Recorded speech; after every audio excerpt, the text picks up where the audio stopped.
ವೀಕ್ಷಕರೇ ನಮಸ್ಕಾರ. ನಾಗರ ಪಂಚಮಿಗೆ ದಿನಗಣನೆ ಆರಂಭಗೊಂಡಿದೆ. ಈಗಾಗಲೇ ತುಳುವ ಮಣ್ಣಿನಲ್ಲಿ ಬೇರೆ ಬೇರೆ ಕಡೆಗಳಲ್ಲಿ ನಾಗರ ಪಂಚಮಿಯನ್ನು ಆಚರಣೆ ಮಾಡ್ತಾರೆ.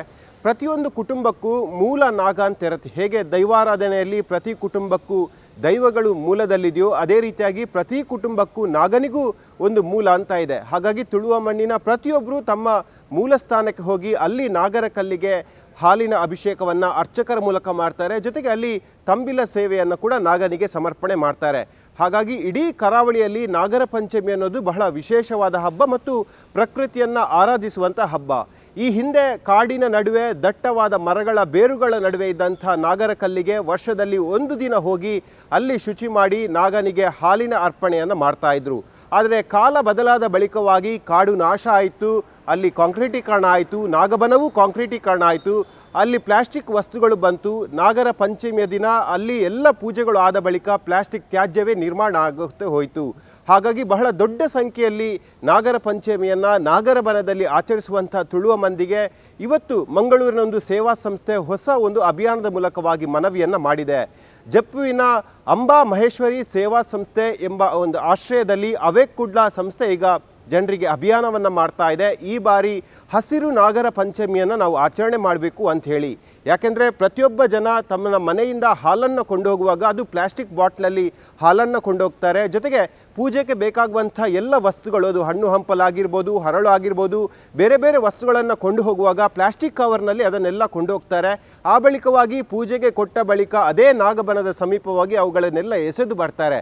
ಹಾಗಾಗಿ ದೊಡ್ಡ ಮಟ್ಟಿನ ತ್ಯಾಜ್ಯ ಆ ಕಾಡಿನ ಪರಿಸರದಲ್ಲಿ ನಿರ್ಮಾಣ ಆಗ್ತಾ ಇತ್ತು. ಅದನ್ನು ತಪ್ಪಿಸಬೇಕಂತೇಳಿ ಈಗ ಈ ಟ್ರಸ್ಟ್ ಹೊಸದಾಗಿ ಒಂದು ಯೋಚನೆಯನ್ನು ಮಾಡಿದೆ.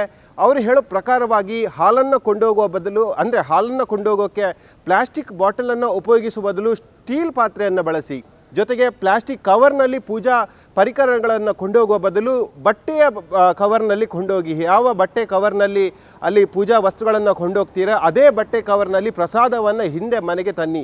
ಹಾಗಾಗಿ ಎಲ್ಲೂ ಕೂಡ ತ್ಯಾಜ್ಯಗಳು ಅನ್ನೋದು ನಿರ್ಮಾಣ ಆಗೋದಿಲ್ಲ, ಪವಿತ್ರವಾದ ನಾಗಬನದಲ್ಲಿ ತ್ಯಾಜ್ಯಗಳ ಉತ್ಪತ್ತಿ ಕೂಡ ಆಗೋದಿಲ್ಲ ಎಂಬ ಅಭಿಯಾನಕ್ಕೆ ಕೈ ಹಾಕಿದೆ.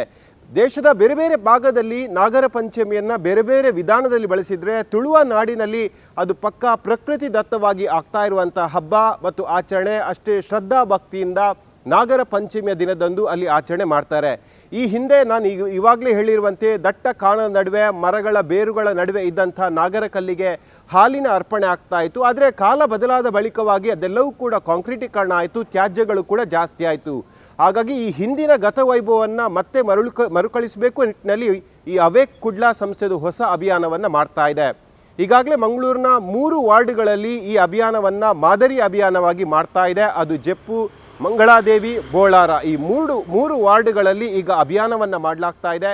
3 ವಾರ್ಡ್ಗಳ ಪ್ರಮುಖ ದೇವಸ್ಥಾನಗಳು, ಅದು ಹೊಸಕೋಟೆ ಮಾರಿಯಮ್ಮ ಆಗಿರ್ಬೋದು, ಮಂಗಳಾದೇವಿ ದೇವಸ್ಥಾನ ಆಗಿರ್ಬೋದು, ಬೇರೆ ಬೇರೆ ದೇವಸ್ಥಾನಗಳಿಗೆ ಹೋಗಿ ಅಲ್ಲಿ ಜನರಿಗೆ ಕರಪತ್ರವನ್ನು ವಿತರಣೆ ಮಾಡಲಾಗ್ತಾ ಇದೆ. ಬಟ್ಟೆ ಚೀಲಗಳನ್ನು ಕೂಡ ಕೊಡಲಾಗ್ತಾ ಇದೆ. ಬೇರೆ ಬೇರೆ ನಾಗಬನಗಳಿಗೆ ಹೋಗಿ ಅಲ್ಲಿ ಜನರಿಗೆ ಅರಿವನ್ನು ಮೂಡಿಸುವಂಥ ಕೆಲಸಗಳು ಕೂಡ ಸದ್ಯಕ್ಕೆ ಆಗ್ತಾ ಇದೆ. ಸ್ವಚ್ಛ ಮಂಗಳೂರು ಮಿಷನ್ ಅಡಿಯಲ್ಲಿ ಮಂಗಳೂರನ್ನು ಸ್ವಚ್ಛ ಮಾಡಬೇಕಂತ ಹೇಳಿ ಸಾಕಷ್ಟು ವರ್ಷಗಳಿಂದ ಅಭಿಯಾನವನ್ನು ಮಾಡಲಾಗ್ತಾ ಇತ್ತು. ಜನ ಸ್ವಯಂ ಪ್ರೇರಿತರಾಗಿ ಆ ರಸ್ತೆ ಬದಿಗಳಲ್ಲಿ ಕ್ಲೀನ್ ಮಾಡೋದಾಗಿರ್ಬೋದು, ಜನ ಮತ್ತೆ ಕಸವನ್ನು, ತ್ಯಾಜ್ಯವನ್ನು ರಸ್ತೆ ಬದಿಗಳಲ್ಲಿ, ನದಿಗಳಿಗೆ, ಹಳ್ಳಗಳಿಗೆ, ಬೇರೆ ಪ್ರಕೃತಿಯ ಮೂಲ, ಅದು ನದಿ ಮೂಲ ಆಗಿರ್ಬೋದು, ನೀರಿನ ಮೂಲಗಳಿಗೆ ಎಸೆಯದಂತೆ ಜಾಗೃತಿ ಕಾರ್ಯವನ್ನು ಮಾಡಲಾಯಿತು. ಅದು ಒಂದು ಹಂತದಲ್ಲಿ ಸಕ್ಸಸ್ ಆಯಿತು. ಆದರೆ ಕೊರೋನಾದ ಬಳಿಕವಾಗಿ ಮತ್ತೆ ತ್ಯಾಜ್ಯಗಳು ರಸ್ತೆಯ ಬದಿಯಲ್ಲಿ ಬೀಳೋಕೆ ಆರಂಭವಾಯಿತು.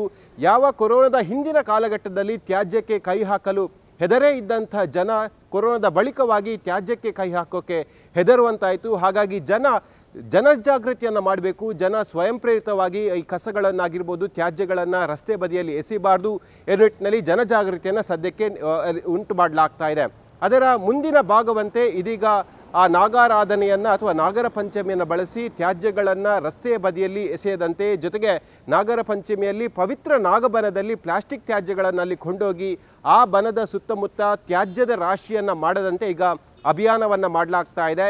ಈಗಾಗಲೇ ನಿಮಗೆಲ್ಲರಿಗೂ ತಿಳಿದಿರುವಂತೆ ಸ್ವಚ್ಛ ಮಂಗಳೂರಿಗಾಗಿ ನಮ್ಮ ಸಂಸ್ಥೆ ಕಳೆದ 10 ವರ್ಷದಿಂದ ರಾಮಕೃಷ್ಣ ಮಿಷನ್ನೊಟ್ಟಿಗೆ ಸೇರಿಕೊಂಡು 2015ರಿಂದ ಆರಂಭಗೊಂಡು 2019 ತನಕ ಸ್ವಚ್ಛ ಮಂಗಳೂರು ಅಭಿಯಾನ ಮಾಡಿದ ನಂತರ ಅದರಲ್ಲಿ ಒಂದು ಯಶಸ್ವಿ ತಂಡವಾಗಿ ನಿರ್ವಹಿಸಿದ್ದೆವು.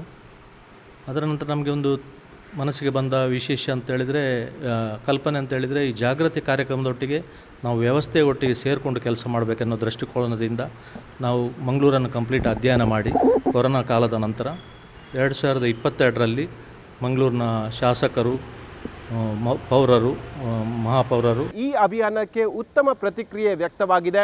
ಮುಂದಿನ 3 ವರ್ಷಗಳ ಕಾಲ ಇದೇ ರೀತಿಯಾಗಿ ನಾನಾ ಅಭಿಯಾನ ಮಾಡೋಕೆ ಈಗ ಅಂಬಾ ಮಹೇಶ್ವರಿ ಸೇವಾ ಟ್ರಸ್ಟ್ ಮುಂದಾಗಿದೆ. ಸಾಕಷ್ಟು ಜನ ಇದಕ್ಕೆ ಸ್ವಯಂ ಪ್ರೇರಿತರಾಗಿ ತಾವು ಕೂಡ ಈ ಅಭಿಯಾನದಲ್ಲಿ ಭಾಗವಹಿಸೋದಾಗಿ ಹೇಳಿದ್ದಾರೆ. ಹಾಗಾಗಿ ಕರಾವಳಿಯಲ್ಲಿ ಅತಿ ದೊಡ್ಡ ಸಂಖ್ಯೆಯಲ್ಲಿ ಜನ ಭಾಗವಹಿಸುವಂಥದ್ದು ಮತ್ತು ಜನ ಬಹಳ ಶ್ರದ್ಧಾ ಭಕ್ತಿಯಿಂದ ಆರಾಧಿಸುವಂಥ ನಾಗರ ಪಂಚಮಿ ಈ ಬಾರಿ ಹಸಿರು ನಾಗರ ಪಂಚಮಿ ಆಗಲಿ, ಎಲ್ಲೂ ಕೂಡ ಪ್ಲಾಸ್ಟಿಕ್ಕನ್ನು ಬಳಸದೆ ಬಟ್ಟೆ ಚೀಲಗಳನ್ನು ಬಳಸಿ ಪವಿತ್ರವಾದ ನಾಗಬನವನ್ನು ಸ್ವಚ್ಛ ಮಾಡುವಂಥ ಕೆಲಸಗಳು, ಮುಂದೆ ಅದೇ ಪರಂಪರೆಯನ್ನು ಮುಂದುವರಿಸುವಂಥ ಕೆಲಸಗಳಾಗಲಿ. ಈ ಹಿಂದೆ ಹಿರಿಯರು ಯಾವ ನಾಗರ ಪಂಚಮಿಯ ದಿನ ಪ್ರಕೃತಿಯನ್ನು ಉಳಿಸಿ ಪ್ರಕೃತಿಯನ್ನು ಪೂಜಿಸಿ ನಾಗರ ಪಂಚಮಿಗೆ ವಿಶೇಷವಾದ ಅರ್ಥವನ್ನು ಕಲ್ಪಿಸಿದ್ರು, ಅದೇ ಹಿಂದಿನ ಅರ್ಥದ ಗತವೈಭವವನ್ನು ಮತ್ತೆ ಮರುಕಳಿಸುವಂಥ ಆಗಲಿ ಎಂಬ ಆಶಯದಲ್ಲಿ ಇವತ್ತು ಸಂಸ್ಥೆ ಕೆಲಸವನ್ನು ಮಾಡ್ತಾ ಇದೆ. ಅದಕ್ಕೆ ತುಳುವ ನಾಡಿನ ಅಥವಾ ಕರಾವಳಿಯ ಜನ ಎಲ್ಲರೂ ಕೂಡ ಸಹಕರಿಸಬೇಕೆಂಬ ಮನವಿಯನ್ನು ಸದ್ಯಕ್ಕೆ ಇಲ್ಲಿ ಮಾಡ್ತಾ ಇರುವಂಥದ್ದು. ವೀಕ್ಷಕರೇ, ಇದು ಇವತ್ತಿನ ನ್ಯೂಸ್ 18 ಡಿಜಿಟಲ್ನ ವಿಶೇಷವಾದ ಕಾರ್ಯಕ್ರಮ. ಮುಂದಿನ ಬಾರಿ ಮತ್ತೊಂದು ಸುದ್ದಿಯೊಂದಿಗೆ ನಿಮ್ಮ ಜೊತೆ ಹಾಜರಾಗ್ತೀನಿ. ಅಲ್ಲಿ ತನಕ ಎಲ್ಲ ಡಿಜಿಟಲ್ ಪ್ಲಾಟ್ಫಾರ್ಮ್ಗಳಲ್ಲಿ ನ್ಯೂಸ್ 18 ಫಾಲೋ ಮಾಡ್ತಾರೆ ಅಂತ ಹೇಳುತ್ತಾ ಈ ಕಾರ್ಯಕ್ರಮವನ್ನು ಮುಗಿಸ್ತಾ ಇದ್ದೀನಿ. ಜಾಲ ನಮ್ಮದು, ಬಲ ನಿಮ್ಮದು. ನಿರ್ಭೀತ, ನಿಷ್ಪಕ್ಷಪಾತ, ವಿಶ್ವಾಸಾರ್ಹ ಸುದ್ದಿಗಳಿಗೆ ಮತ್ತೊಂದು ಹೆಸರಾಗಿರುವ ನ್ಯೂಸ್ 18 ಕನ್ನಡ ಈಗ ಆಪ್ನಲ್ಲೂ ಲಭ್ಯವಿದೆ. ದಯವಿಟ್ಟು ಇಲ್ಲಿರುವ QR ಕೋಡ್ ಅನ್ನು ಸ್ಕ್ಯಾನ್ ಮಾಡಿಕೊಂಡು ಆಪ್ ಡೌನ್ಲೋಡ್ ಮಾಡೋದಕ್ಕೆ ಮರಿಬೇಡಿ. ನಿಮ್ಮ ಬೆಂಬಲ ಹೀಗೆ ಸದಾ ನಮ್ಮೊಂದಿಗಿರಲಿ. ಧನ್ಯವಾದ.